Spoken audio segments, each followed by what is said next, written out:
Buenos días, México, buenos días, Chile.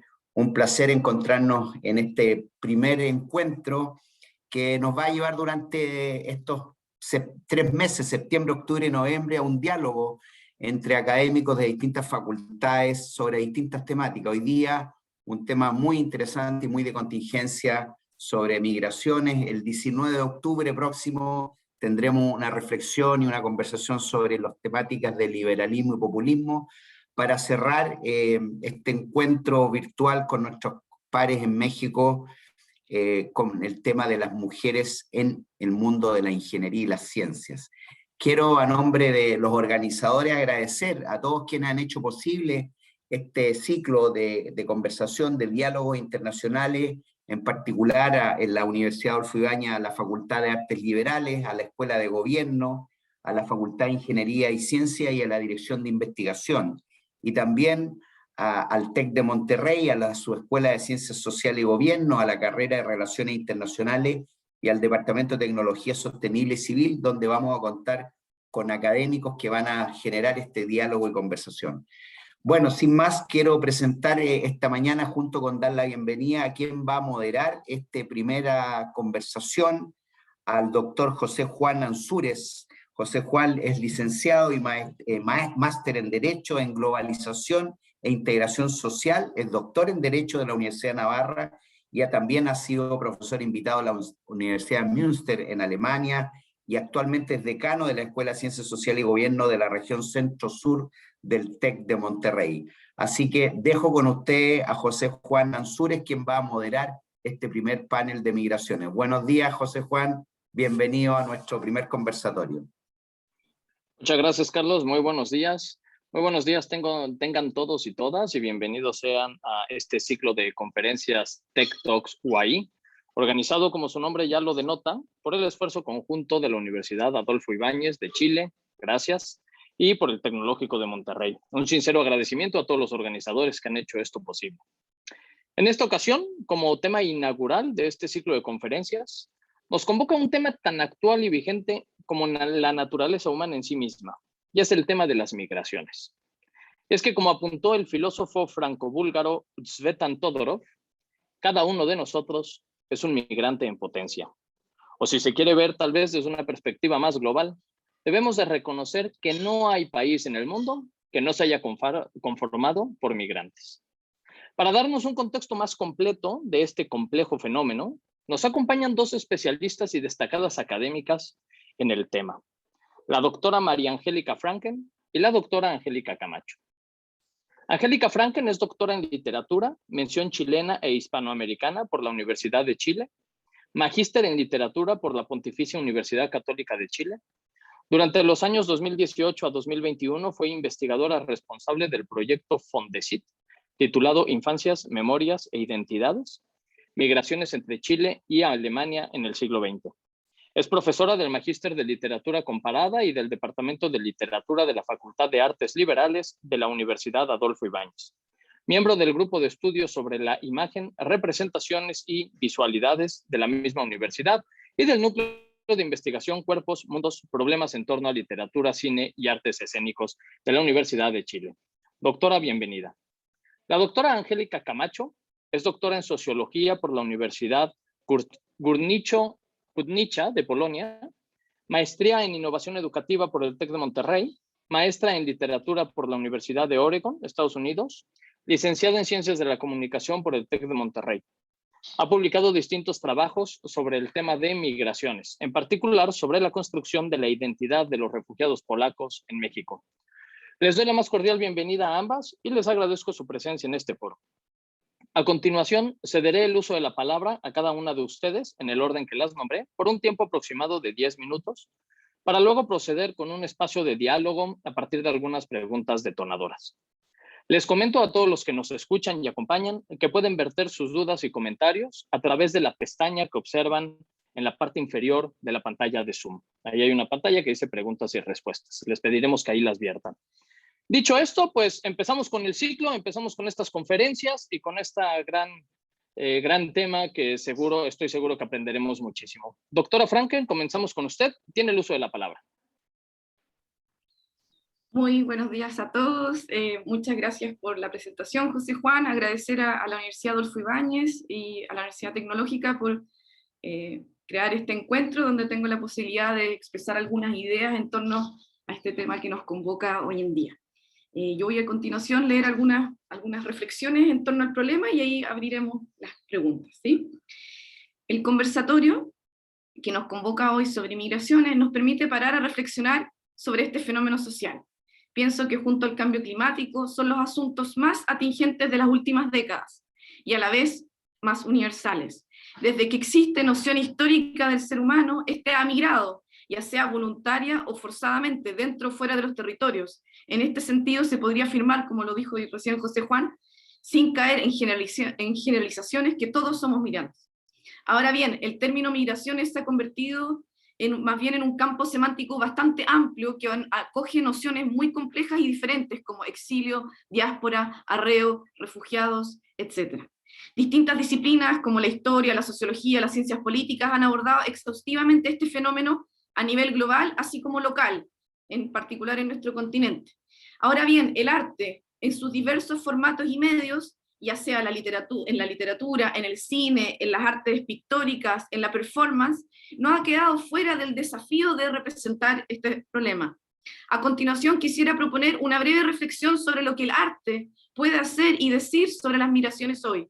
Para ello propongo algunas ideas sobre las migraciones presentes, o sea, las migraciones del presente y del pasado, a partir de 3 exposiciones de artistas chilenos reconocidos internacionalmente y que, a mi parecer, proponen nuevas miradas tal vez esperanzadoras, o al menos que invitan a mirar el problema y a afectarse con este. Partimos, Diego, con nuestro video.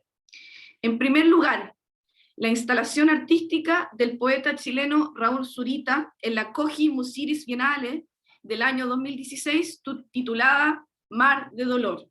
Vuelve la mirada hacia los navegantes del mar Mediterráneo, particularmente los migrantes sirios que no llegan a puerto, que era Turquía. A partir de la fotografía sensacionalista que cruzó el mundo del niño sirio Alian Kurdi, Zurita, el poeta, problematiza cómo esa imagen intolerable a nivel de contenido, el niño muerto en medio de la playa, no produce una acción de sentido, pero sí resulta reveladora de lo que queda fuera de ella, lo invisible o lo no visible, quien sería en este caso el hermano 2 años mayor de Alian, que también falleció, y todos los miles de niños que esa imagen no capta, pero que sufren en este mundo desigual y violento.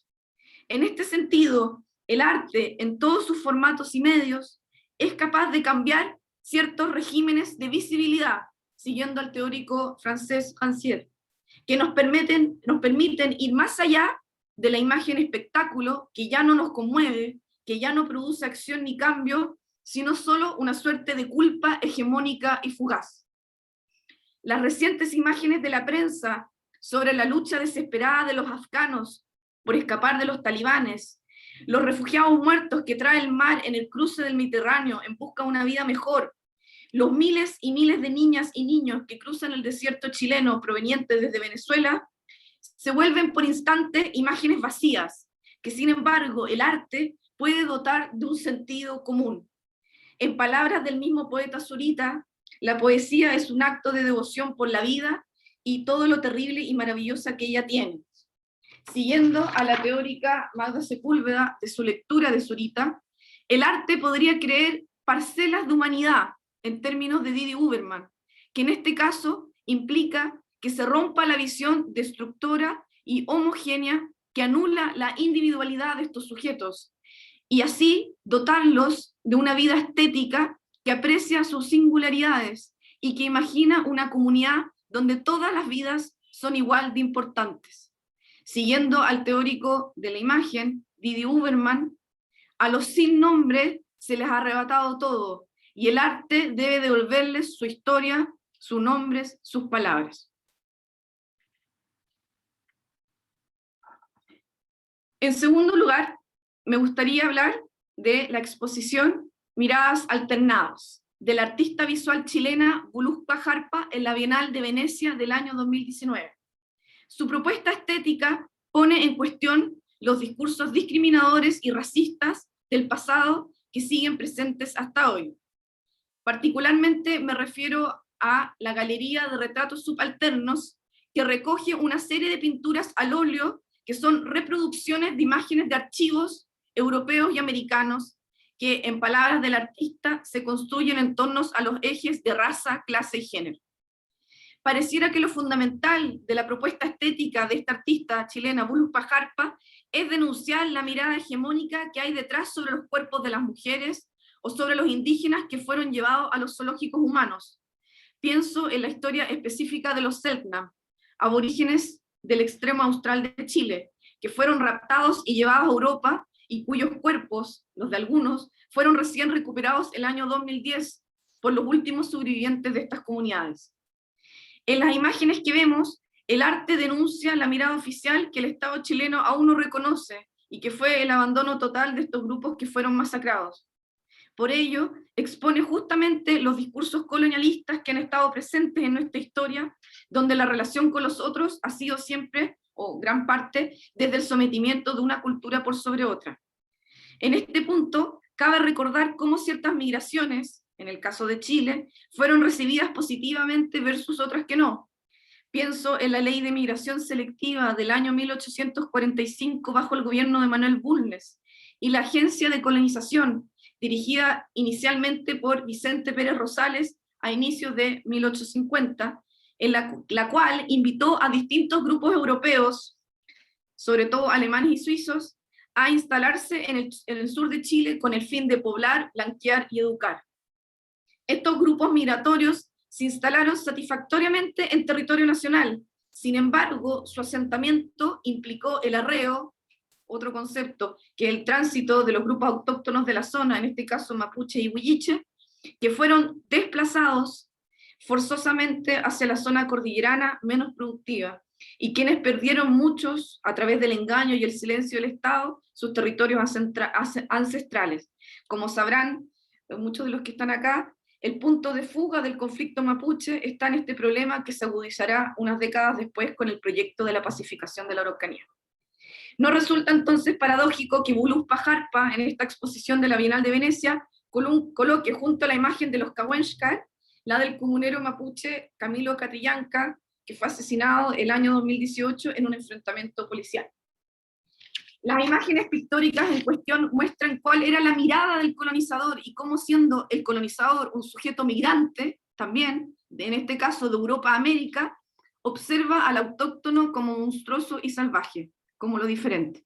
En este sentido, el arte vuelve a problematizar la construcción en general del sujeto migrante como otro diferente en su condición de subalterno. Esta instalación, entonces, expone el choque de estos procesos migratorios, estos movimientos, Europa-América, América-Europa, uno del colonizador europeo y el otro del autóctono, dentro de su territorio. En cierto sentido, el arte podría denunciar estos discursos y hacerlos más visibles, podría alterar los discursos hegemónicos sobre el migrante y su marginalidad, pero también las miradas sobre el ojo del colonizador, que lamentablemente se ha permutado hacia también los colonizados que miran bajo ese mismo lente a otros. Por ejemplo, quiero decir que ciertos grupos nacionalistas, por ejemplo, intentan vincular la delincuencia como otro fenómeno derivado de la migración, es decir, toman la mirada del colonizador. Por ello, el foco para lograr el cambio no debiese ser solo el migrante víctima, sino también el que mira, el que captura, el artista, y lo que nosotros como espectadores logramos observar a través de él. En tercer lugar, y para finalizar, les presento algunas imágenes de una exposición organizada por nuestra Universidad Adolfo Ibáñez y el Goethe Institut, que se presentó en el Centro Cultural Gabriela Mistral en marzo del año 2019, titulada Santiago, Ciudad Destino. La exposición es una réplica de una realizada en varios países de Europa y Latinoamérica que reflexiona sobre los procesos migratorios de las últimas décadas y cómo la ciudad se instala como lugar de encuentro de la migración en tanto fenómeno dinámico. Aquí se trasladó la reflexión al caso chileno y las últimas migraciones que han estado presentes, particularmente la haitiana, en este caso. La curatoría, a cargo de Rodrigo Tisi, académico de nuestra universidad, invitó a diferentes artistas nacionales e internacionales. En el trasfondo les muestro algunas imágenes. Quisiera destacar el video de Iván Navarro, de una bandera flameando formada por todas las banderas de otros países, menos la chilena, frente a nuestra casa de gobierno, La Moneda. Las lecturas que podemos sacar son numerosas. Tal vez afirmar que ya no es posible concebir un Chile donde su bandera, que es el emblema identitario, acoja solo a los chilenos, o que el concepto mismo de nación debe ser rearticulado. Los grupos migratorios ya forman parte de nuestra identidad multicultural, y en la medida que aceptemos ello, más fácil será concebir una sociedad respetuosa y unitaria. A su vez, la instalación de fotografías de Jorge Brandmeier muestra los rostros de los participantes haitianos de su taller de fotografía realizada con celulares. En la misma línea que plantaba Didi Uberman, estas fotografías capturadas por ellos mismos dotan de un nombre y una historia al que está presente en la foto, así también como al que la toma y observa. No son solo rostros, son nombres, y en este sentido dejan de ser cualquiera para nosotros, dejan de ser cualquiera y pasan a ser un ciudadano más de nuestra compleja sociedad. Para finalizar, quisiera mostrarles algunas imágenes de la prensa de la tal vez emergencia migratoria más grave que hemos tenido en el último tiempo en Chile. Me refiero a lo sucedido en Colchane, pueblo altiplano en la frontera con Bolivia, con la llegada de miles de venezolanos que no ingresaron por la vía diplomática, sino a través del desierto, desde Venezuela, pasando por Colombia, Ecuador, Perú, Bolivia, y ayudados por una red de tráfico migrante que lleva un buen tiempo operando y que mercantiliza la esperanza de familias mercantiliza la esperanza de familias cobrando sumas de dinero como canje de desplazamiento hacia nuestro país. Más adelante espero poder hablar un poquito más de esto.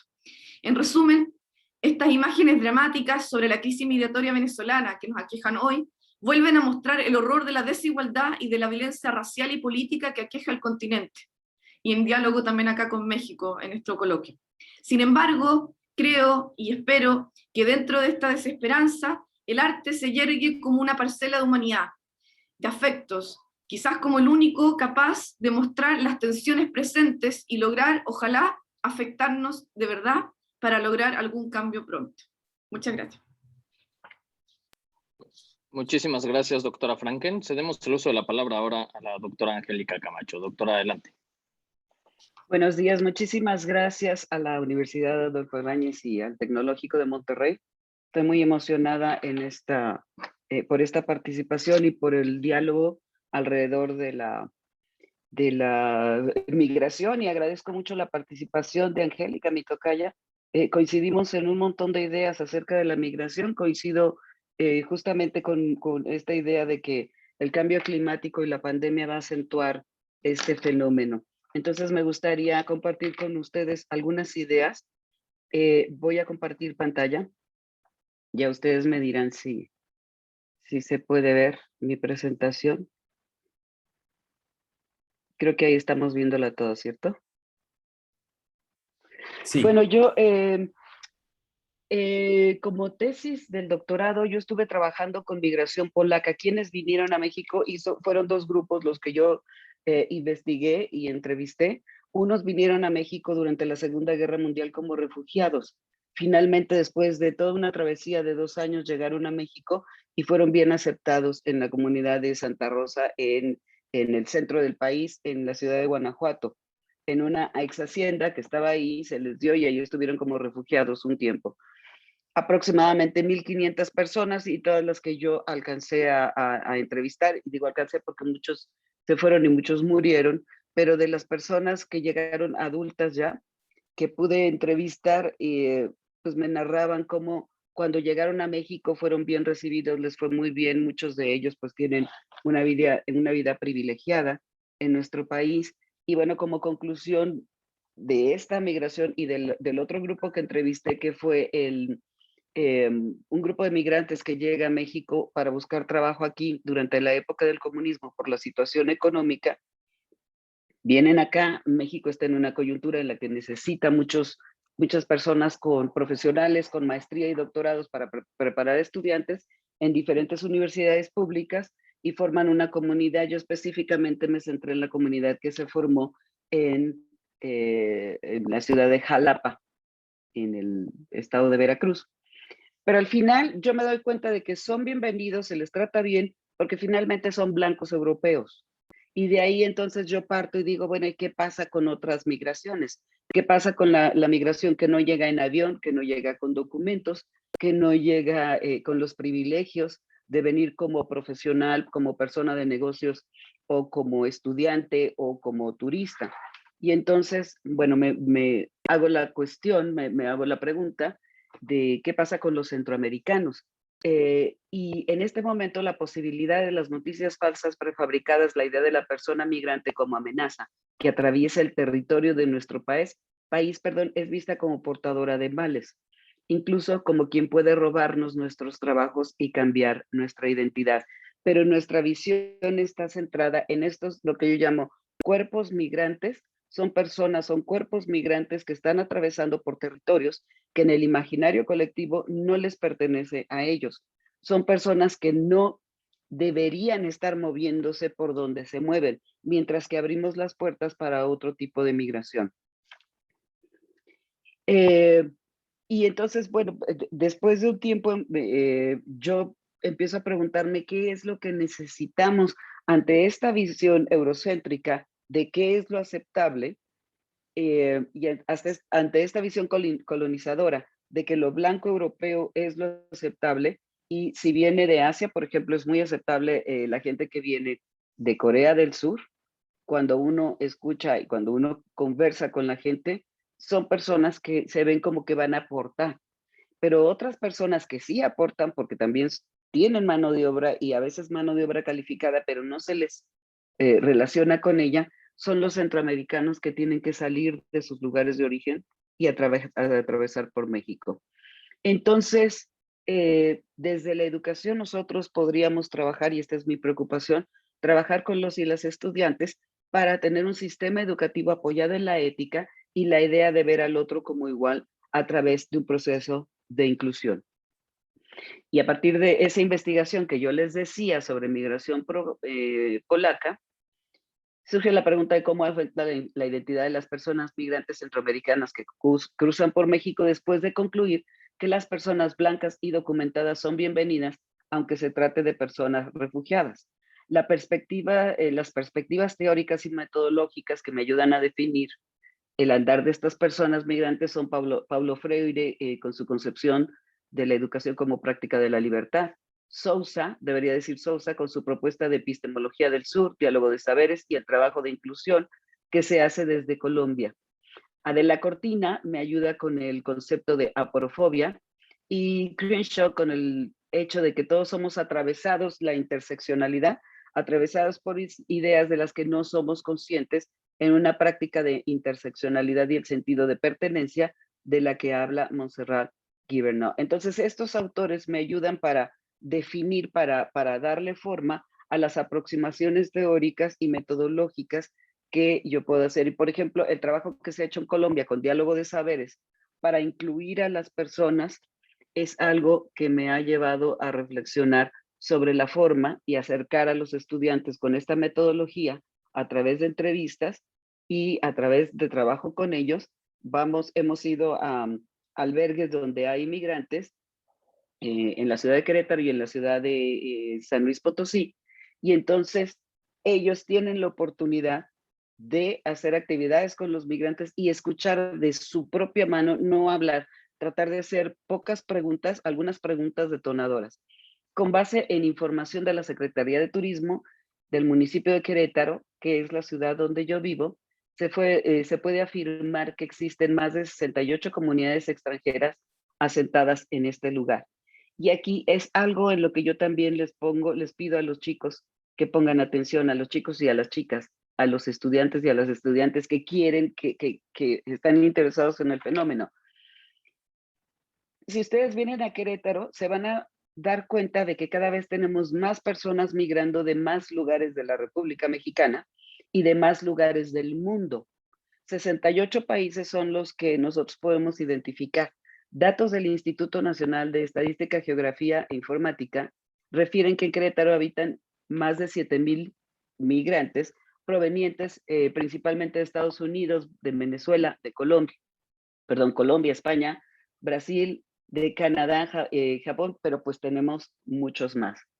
Y esto se nota en actividades como, por ejemplo, el Festival de las Comunidades Extranjeras, que se ha venido desarrollando desde alrededor de 10 años.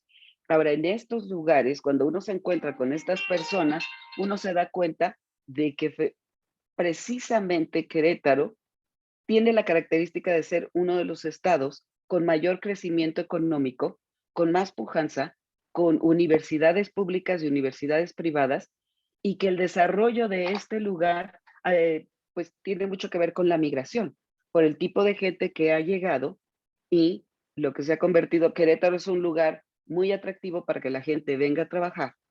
Precisamente yo pues quiero poner énfasis en que es un lugar de migrantes, porque cada vez somos menos los que pues hemos vivido aquí toda la vida o casi toda la vida, o que nuestros abuelos, bisabuelos, tatarabuelos son de este lugar. Entonces Querétaro se ha nutrido de otras visiones, y esta es una de las cosas que no hablamos, que no mencionamos, sobre todo en los medios y en redes sociales.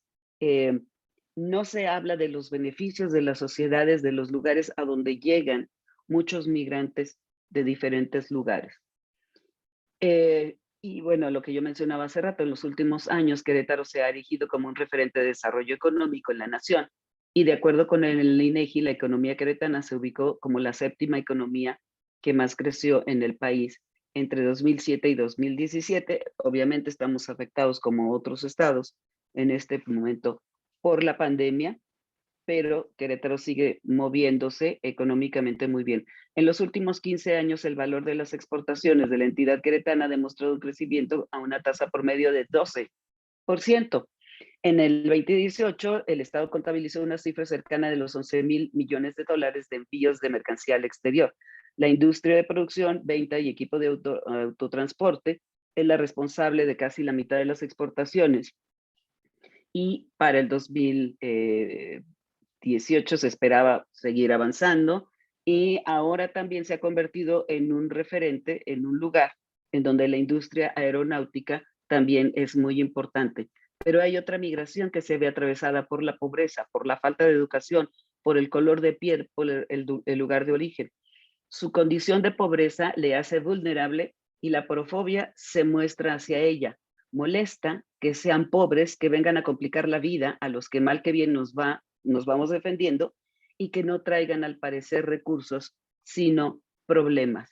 Y los espacios universitarios tenemos el reto de analizar los elementos de la globalización que construyen una visión eurocéntrica de lo deseable, y mirar al otro, a la otra, desde las posibilidades de la diversidad, sin jerarquías que discriminan, con vistas a las metas del desarrollo del 2020, y las experiencias de diálogo de saberes nos ofrecen la posibilidad.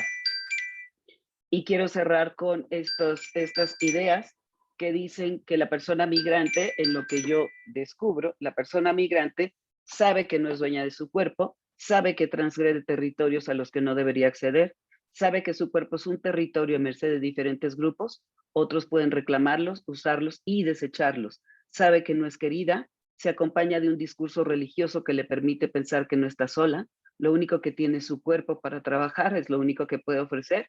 No tiene derecho a documentación legal, es decir, a una identidad reconocida, porque esto también cuesta, tiene un costo económico, y la única forma de viajar es de manera irregular. Y tristemente saben que la familia ilegal no es importante para la sociedad. Y bueno, hasta aquí dejo mi participación. Muchísimas gracias. Muchas gracias, doctora Camacho. Doctora Franken, usted habló de los colonialismos y del contexto colonialista que naturalmente caracteriza pues a toda América. ¿Cuál cree usted que son las consecuencias migratorias que vivimos hoy en día justamente a raíz de esa historia colonialista que nos caracteriza? Muchas gracias, José Juan. Es una pregunta muy compleja, creo, porque como tú acabas de decir, se relaciona con nuestra como condición como colonia, ¿sí? O sea, nosotros todo el continente fuimos colonizados, y por lo tanto eso implicó un desarrollo diferente al de los pueblos o los países que nos colonizaron. Yo creo que eso en el fondo, bueno, ahí hay distintos ensayistas como mexicanos, como Reyes, por ejemplo, que va a hablar mucho de eso, y cómo en el fondo nos va a afectar el tener una lengua que no era la nuestra, el tener una religión que no era la nuestra y un sistema de gobierno que no era nuestro, ¿sí? Y de qué manera eso nos va a afectar en nuestro desarrollo y todavía se ve. Eso como a nivel macro creo que es bien complejo, pero yo creo que en algo más concreto, yo creo que efectivamente la consecuencia más importante del colonialismo es que todavía la presencia de una sociedad desigual, ¿sí? O sea, de una desigualdad profunda y también pienso de una violencia, ¿sí? O sea, yo creo que, o sea, la violencia es a nivel mundial, no es solo acá, pero el tipo de violencia política que se produce, o esta racial, que podemos llamarla quizás también, tiene que ver, una violencia simbólica, no solo física, ¿ya? Tiene que ver con eso, ¿ya? Y yo creo que en el caso, bueno, en el caso de Chile, lo seguimos viendo, ¿sí? O sea, la discriminación que sufren muchos migrantes, como habló Angélica, algunos migrantes, porque depende de dónde se venga, en el fondo se sigue viendo, ¿sí? Los comentarios, por ejemplo, en redes sociales que existen actualmente, yo creo que aunque no somos conscientes de eso, este nacionalismo, esta fobia, esta aporofobia, tiene mucho que ver con nuestro contexto colonialista, y a mi juicio, desde una perspectiva un poco más compleja y sistemática, que quizás solamente el anuncio, yo creo que está muy relacionado nuestra discriminación hacia ciertos, en el fondo, grupos nuestros hermanos americanos, digamos, bolivianos, peruanos, mexicanos y todo. Esa discriminación también tiene que ver con un problema muy fuerte en Chile, que es la discriminación a todo nuestro origen indígena también, ¿sí? Y aunque uno dice, pero no tiene nada que ver lo uno con lo otro, yo personalmente creo que sí. No soy experta en el tema como para poder decir todas las relaciones que hay, pero yo sí creo que el rechazo a ciertos grupos migratorios tiene su origen y se conecta profundamente con también el rechazo que tenemos a nuestro origen indígena y esta exaltación que tenemos de destacar lo europeo, lo mestizo, en el sentido lo español, por sobre lo indígena, ¿sí? Entonces yo creo que a nivel como macro, bueno, creo que desde la sociología lo han estado trabajando más, pero yo creo que a nivel del arte se da, y la Voluspa Jarpa, que es la que yo les mostré, lo muestra, al vincular ahí estos pueblos Selknam, que fueron masacrados, con, por ejemplo, el caso de Camilo Catrillanca, ¿sí?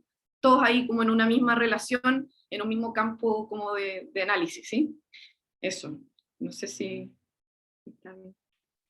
te contesto. Muy bien, muchas gracias, doctora. Sí, pareciera que hay ese desdén como hacia lo autóctono, ¿no? Hacia estos pueblos originarios. En este sentido, por ejemplo, doctora Camacho, justamente pareciera, usted lo comentaba, pareciera que hoy en día ser migrante es algo malo, ¿no? Al migrante, sobre todo, como usted decía, de Centroamérica, se le desdeña, se le señala, se le descalifica. ¿Por qué considera usted que, cómo y por qué, de dónde nace este discurso discriminador hacia el fenómeno migratorio y migrantes, en específico hacia algunos sectores poblacionales? Muchas gracias. Gracias por la pregunta, me parece muy interesante. Primero quiero disculparme porque puse la presentación que no estaba corregida y tiene un montón de errores. Una disculpa por eso para quienes nos están viendo. ¿De dónde nace el discurso discriminatorio? Bueno, en el caso de México, igual que en Chile, hubo un discurso de blanqueamiento, ¿no? De la raza, había que mejorar la raza, había que blanquear la raza. En el caso de México, Porfirio Díaz, hace más de un siglo, nuestro presidente abre un programa para que vengan personas, sobre todo de Italia, de España y de Francia, porque además pues, se pedía que fueran casados, campesinos, casados, que estuvieran dispuestos a trabajar la tierra, y había un énfasis en hacer crecer una población que fuera blanca, porque el desprecio por el indígena, en aquel momento ellos decían que el indígena no era inteligente, que era como una especie de estorbo, entonces había que poblar el país con otro tipo de personas que iban a mejorar. Entonces, poco a poco nuestra visión eurocéntrica y colonialista pues se ha permanecido de tal manera que hoy, si tú eres una persona o si una persona blanca viene como persona de negocios, como estudiante, como turista, es bien vista. Entonces hay un rechazo a lo pobre, hay un rechazo a lo prieto, a lo moreno. Ser una persona pobre y ser una persona morena le quita derecho a la gente a moverse. Y en redes sociales se ha ido aumentando esta idea de discriminación, porque se presenta a la persona pobre que migra como una amenaza. A mí me gusta compararlo con los zombies. ¿Han visto programas o películas de zombies? Yo creo que son un reflejo de nuestros propios miedos. Es decir, ¿a quién le tenemos miedo? A la gente que es fea y pobre. Punto. Entonces, a partir de ahí funcionan muy bien los zombies, porque los zombies podrían ser el mismo personaje, pero muy atractivo y que la gente cayera ante sus encantos, ¿no? Como personas, pero no, se les pinta como pobres, se les pinta como enfermos, se les pinta como amenaza, porque además, si nos tocan, nos van a afear. Entonces, pareciera que es lo mismo, es como si estuviéramos viendo caravanas de zombies y no caravanas de personas que están migrando expulsadas de sus lugares de origen en condiciones deplorables. La mayoría de la gente que pasa por México son centroamericanos, pero también tenemos personas de otros países, haitianos que han logrado llegar a la frontera sur de México, también personas del norte de África y de otros lugares de Centroamérica. Pero en México, por ejemplo, el venezolano que ha llegado en su mayoría, son personas que han llegado en avión, con documentos, con profesión, con ya clase media o clase alta, y tienen negocios aquí. Cada vez es más común encontrarse con negocios y con el acento venezolano, donde se venden arepas y bueno, la industria, perdón, la cocina en Querétaro también se ha ido transformando, adaptando cosas o adoptando comidas de otros países. Entonces, básicamente ese es el problema. Ser blanco es ser bienvenido, ser blanco es ser confiable, ser blanco europeo abre puertas, mientras que ser prieto y pobre automáticamente cierra puertas. Muchas gracias, doctora. Más o menos en el mismo sentido, doctora Franken, efectivamente usted hablaba también de, pues de estas migraciones europeas al cono sur, y como estamos viendo, pareciera que hay migraciones buenas y malas. La pregunta justo sería esa: ¿hay migraciones buenas y malas? ¿Hay migraciones de primera y migraciones de segunda clase? ¿O qué hay en el fondo, doctora? No, muchas gracias, José Juan. Bueno, va un poco en la misma línea de lo que acaba de presentar mi tocaya Angélica. Efectivamente, pareciera que las migraciones que fueron, sobre todo en el caso chileno, en el siglo XIX, bajo esta ley de migración que yo les comenté, y a principios del XX estaban más bien bajo una lógica de un contexto de un Estado modernizador, ¿sí? Entonces que necesitaba en el fondo, bueno, por un lado poblar, blanquear, que es lo que hablamos, también en el fondo dinamizar un poco la economía, traer educación, o sea, o hacer un refuerzo en la educación. Por lo tanto, esas migraciones van a ser aceptadas. Y van a ser muy bien recibidas. Yo les hablé por mi proyecto de investigación de las alemanas, en el sentido como muchos alemanes llegaron y se les dieron tierra, se les dieron herramientas para trabajar. Ahora un poco, bueno, tenemos a los croatas en Antofagasta, tenemos la comunidad siria, no solamente los alemanes, la comunidad palestina, una de las grandes comunidades palestinas, la más grande fuera de Palestina, está acá en Chile, ¿sí? Y son comunidades que en el fondo se van a insertar positivamente en la sociedad, y van a hacer un aporte, y van a ser en el fondo como mejor acogidas. Ahora, el problema no es esas migraciones son muy buenas, obviamente tienen aspectos que son cuestionables, como lo que estamos hablando ahora, no sé, lo discriminatorio y todo, pero efectivamente lo que hicieron los alemanes, lo que hicieron los sirios, lo que hicieron los croatas para Chile, es muy valorable y siempre hay que destacarlo, ¿sí? El problema un poco es que esas migraciones de antaño nos muestran demasiado de cerca la diferencia con las actuales, ¿sí? Y cómo en las actuales a nadie se le da un terreno, o sea, para que lo trabaje, sino que, como bien dijo en el fondo Angélica, son recibidos a duras penas, en el fondo son rechazados. En el caso de Chile, actualmente tenemos un problema muy grande de deportaciones también, que ahí yo no prefiero no meterme porque es un tema político más complejo, porque ¿qué se hace también cuando no tenemos una migración segura y regularizada? Entonces, es un tema muy, muy, muy complejo, pero en el fondo, en concreto, se muestran estas dos y se hace demasiado evidente la diferencia. Obviamente, actualmente Chile no está en un proceso modernizador como fue fines del 19, principios del 20, sin embargo estamos en un contexto global donde quizás necesitamos efectivamente mano de obra, hay cada vez menos niños, la población está cada vez más envejecida, entonces están ocurriendo otros fenómenos económicos importantes donde la migración y esta población puede ser efectivamente un aporte dinamizador económico, pero sin embargo a nivel social sigue siendo visto como algo muy negativo, ¿sí?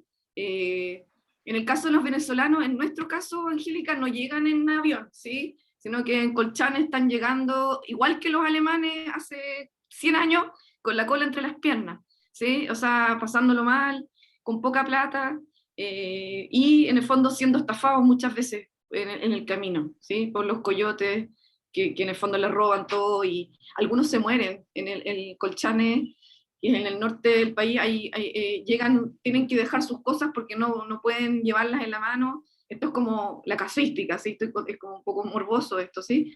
O sea, no quiero caer en algo morboso, pero es terrible porque en el fondo tienen que dejar sus cosas tiradas porque ya no pueden caminar más, algunos se mueren de frío, es dramático, ¿sí? Y siento que las imágenes de la prensa no logran conmover a nadie. O sea, en el fondo, y pareciera un poco que es la propuesta que yo les hacía, que solo el arte logra como, quizás, mover, no sé si conmover, pero mover, y en el fondo hacer que algo se genere, algo distinto, ¿sí? Eso, no sé si te responde la pregunta. Sí, sí, no. Muchísimas gracias, doctora. Si les parece, voy a hacer una última pregunta a la doctora Camacho para pasar a las preguntas que tenemos por parte del público, que ya tenemos aquí algunas intervenciones, entonces para también darles entrada. Doctora Camacho, una última pregunta, y con esto voy también contextualizando alguna que nos hicieron. ¿A qué cree usted que se le tiene que poner atención en el fenómeno migratorio hoy en día? ¿Cuáles son los retos que tenemos por delante, doctora? Yo coincido con Angélica, con mi tocaya, en el sentido de que hay que repensar la distribución. Es decir, hay lugares donde se necesita mano de obra y se puede utilizar la que hay o entrenar la que hay. Entonces, un análisis de cuáles son las regiones en nuestro continente a donde se pueden utilizar las personas que están dispuestas a trabajar. Por ejemplo, cuando hay cosecha de ciertos productos o cuando se tiene que sembrar ciertos productos, hay lugares en donde hay fábricas. Entonces, un análisis regional que yo esperaba que fuera algo que hiciera el Sistema de Integración Centroamericana, el SICA, trabajando y liderado por México en algunos aspectos, pues yo esperaba que se buscara esta forma de distribuir a las personas, identificar a las personas, porque ni siquiera se pregunta qué pueden hacer, qué pueden aportar, qué saben hacer. Por ejemplo, ¿quién sabe trabajar con el café, sembrar café, cultivar café, cosechar café, que es un trabajo tan difícil? Entonces, no se sabe, y por lo mismo, entonces no hay a dónde mandar a estas personas que además ya donde viven no se produce café, entonces ponerlos en otro lugar donde sí se produce. Entonces, un análisis internacional para saber a dónde abrir espacios para que la gente llegue a trabajar cuando hace falta, porque bien es cierto lo que dice Angie, en el momento, en este momento hay lugares donde el bono poblacional ya no es tan atractivo, entonces mandemos a las personas, distribuyamos a las personas y entrenémosla. Y mientras más inclusión hay, más cuestión identitaria vamos a encontrar, la gente se va a identificar con el lugar y el amor por un lugar genera un sentido de pertenencia inquebrantable. Es como si trabajaras en un lugar donde te encanta, no te pagan bien, pero es tan hermoso el lugar y le deja a uno tanto que sigue ahí. Gracias. Muchas gracias, doctora Camacho. Una primera pregunta, por orden, pues se la hago a la doctora Franken, pero también si la quiere contestar la doctora Camacho. Doctora Franken, una primera pregunta que nos hacen es si las fronteras se deben de abrir al 100% o por el contrario, si los estados deben de cerrar fronteras, regular el paso de migrantes, el ingreso de los migrantes, etcétera. Vamos reduciendo la pregunta.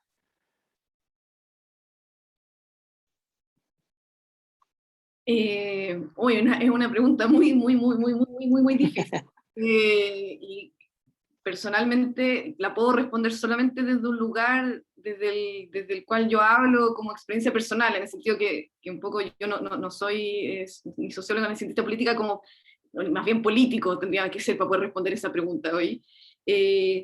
Para poder decirte qué es. Personalmente creo que obviamente se tiene que, en el fondo los estados deben caminar hacia una migración segura y responsable. Eso tiene que ser así, ¿sí? Y eso es un poco el deber que tiene el Estado, los diferentes estados, de, en el fondo, hacerlo, y que sea segura no solo para los migrantes, sino también segura para los que viven en el país, y para la comunidad ya extranjera o multicultural que habita un país, ¿sí? Eso de todas maneras. El tema es que hoy en día yo personalmente creo que falta mayor esfuerzo en general de todos, porque estamos ante una crisis humanitaria. Yo creo que quizás hace 100 años atrás no hubiese sido tan necesario, pero en un contexto global ahora y de violencia que tenemos, y de, no sé, lo que está pasando en Venezuela con Maduro, en el fondo estamos en un contexto político muy complejo, donde creo que no nos podemos hacer los locos, dicho en chileno, para los mexicanos, hacernos los que no escuchamos, ¿sí? O los que no nos importa, porque, como les digo, estamos, en el fondo, desde una perspectiva ética, ¿sí? Y que un poco lo que hace el arte es cuestionar, no podemos no hacer algo y permitir, de alguna manera, estas migraciones. Pero, por otro lado, también hay que de alguna manera controlarlo, porque si no se producen otros fenómenos que también son dramáticos, ¿sí? Dentro de la sociedad, como el hacinamiento, etc.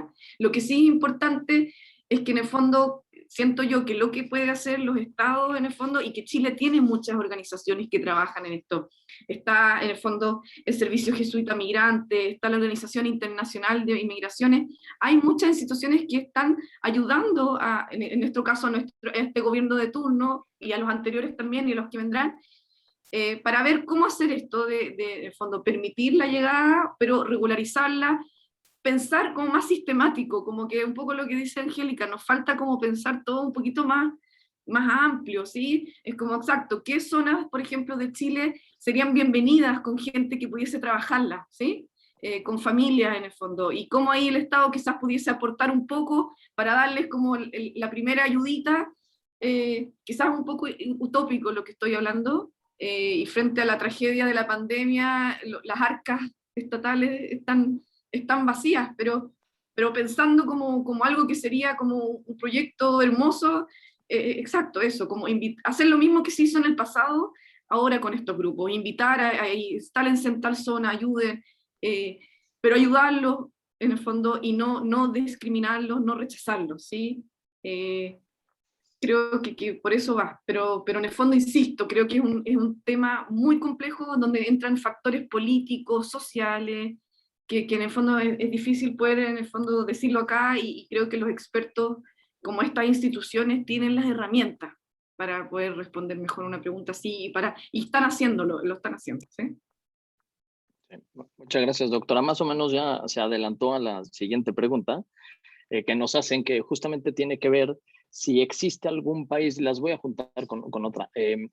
Una más desde el punto de vista jurídico y otra más sociológico. Y la jurídica dice si justamente existe algún país que tenga como alguna legislación ideal respecto del fenómeno migratorio. Y la otra, que creo que va de la mano, es justamente si nos están comentando naturalmente de la nueva Constitución chilena, y que reconoce una sociedad pluricultural y heterogénea, pero aquí la pregunta, creo muy importante, tiene que ver justo si la sociedad está preparada, ¿no? Porque pues la Constitución puede ser pues una carta de buenas intenciones, pero la pregunta es si en realidad la ciudadanía está preparada para reconocer, para no discriminar, para reconocer esa multiculturalidad que reconocen hoy las constituciones, los estados constitucionales y democráticos. Se los dejo en la mesa. No sé. Me gustaría mostrar adelante, doctora. Adelante. Me gustaría mostrar, si ustedes leen nuestra ley de migración en México, es una hermosura. Cualquiera que la lea querría venir a vivir a México, porque además nuestra Constitución dice que México es un país multicultural y acepta, porque ha firmado y ratificado los tratados internacionales, de Derechos Humanos, y en el artículo 7 de la Ley de Migración de México dice: la libertad de toda persona para ingresar, permanecer, transitar y salir del territorio nacional tendrá las limitaciones establecidas en la Constitución, los tratados y convenios internacionales de los cuales sea parte el Estado mexicano, esta ley y además disposiciones jurídicas aplicables. El libre tránsito es un derecho de toda persona y es deber de cualquier autoridad promoverlo y respetarlo. Ninguna persona será requerida de comprobar su nacionalidad y situación migratoria en el territorio nacional más que por la autoridad competente en los casos y bajo las circunstancias establecidas en la presente ley. Entonces, México en la letra es hermoso porque habla de un libre tránsito, de que todas las autoridades de todos los niveles de todo el país debería estar no solo acompañando, sino cuidando a las personas. Y esta ley se refiere a temas de salud, de educación, de integración, de inclusión, etc. Entonces, yo creo que ninguna sociedad está preparada para un cambio, excepto por aquellos grupos como el Servicio Jesuita, en el caso de México, la Red de Organizaciones Defensoras de Derechos de los Migrantes, Movimiento Migrante Mesoamericano y otros organismos de la sociedad civil. Ellos son quienes pueden ayudar a promover que la gente participe, ayudar a promover que la gente acepte, que incluya, porque la vanguardia es la que va jalando al resto de la sociedad. Los medios, por ejemplo, los informes de los gobernadores, los informes en los diarios, también pueden ir cambiando el rostro de la migración y de esa manera la gente ir generando sus propias decisiones, ¿no? Entonces, sí, la pregunta es compleja, pero yo creo que ninguna sociedad está lista para un cambio hasta que empezamos a dar pasos hacia ese cambio. Muy cortito, igual, pienso igual que Angélica, yo creo que siempre estamos muy atrás, ¿sí? En el caso chileno, como bien dice la Constitución, en el fondo hay esperanza de que la Constitución sea capaz de no que la Constitución sea solamente como la carta de navegación, sino que la Constitución ya recoja un anhelo que ya exista en la sociedad de, en el fondo, respetar esto. Creo que nos falta mucho, ¿sí? Creo que nos falta mucho en general. Y ahí, obviamente, de nuevo, vuelvo a mi disciplina, que es el arte. Yo creo que el arte es el que puede aportar en esto, ¿sí? La literatura, las artes visuales son las que, en el fondo, siempre el arte está un poquito más adelante. Entonces, cuando vemos esta bandera de Iván Navarro, donde están todas las banderas, en la bandera de Chile, en la moneda, están todas las banderas, menos la de Chile, está diciendo, Chile ya no es lo que fue antes, ¿sí? Y en el fondo el arte quizás es capaz de ya mover estos cambios, estos discursos, y por eso es súper importante el rol que puede jugar, y en el fondo, y generar cambio en la sociedad, ¿sí? En el fondo transformarnos, ¿sí? Y que nos afecte, y que no sean puras imágenes que nos den lo mismo cuando vemos a la gente sufriendo, ¿sí? Coincido plenamente con ustedes. Una última pregunta que no quiero dejar pasar por la importancia, y nos dicen, ¿cuáles son los retos de la migración? Pero en concreto nos dicen respecto de materia de género y relacionado con la pandemia.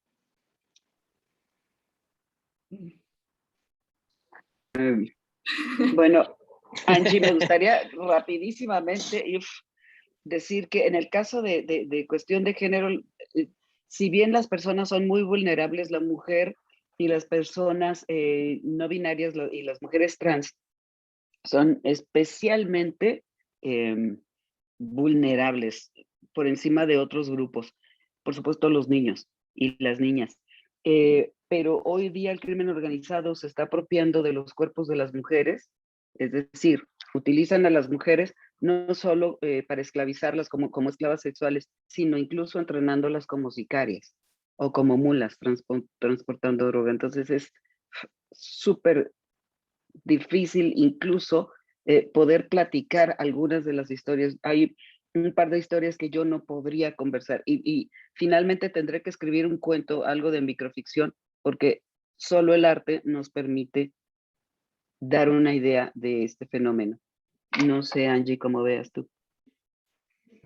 Sí, es una pregunta no, muy interesante. Yo creo que en el fondo, si ya el migrante es un sujeto marginal, el migrante mujer o trans, o en el fondo la comunidad LGTB, más el niño, en el fondo la infancia, es doble marginal, ¿sí? Por lo tanto, obviamente todos los enfoques, las políticas públicas debiesen estar en el fondo bueno, en la comunidad total, la comunidad migrante, pero en el fondo en velar por que se respeten los derechos sobre todo, exacto, pues de las mujeres y de los niños, ¿sí? Y creo que, de nuevo, si tuviésemos una mirada más a largo plazo, más sistemática, más amplia, pudiésemos en el fondo tomar eso como a las mujeres en el fondo como un plus que nos podrían aportar obviamente a la sociedad dentro de un contexto desde una perspectiva de género. O sea, insisto, siempre lo podemos ver como por el lado negativo o al revés, verlo como por todo lo que nos podrían aportar, ¿sí? Como que hay que hacer un cambio ahí de enfoque, proteger, aceptar, y en el fondo tratar de dar ahí, en el fondo proyectar cómo hacia una sociedad, sociedad que queremos, en el fondo. Gracias, doctora Franken, muchas gracias. Doctora Camacho, muchas gracias. Pues queda claro que el fenómeno migratorio no es nuevo, ya lo decíamos al principio, es propio de la naturaleza humana, pero al mismo tiempo es también un tema de la más relevante actualidad. Los desafíos a los que nos enfrenta hoy como estados, como comunidad y en lo individual como persona son naturalmente mayúsculos.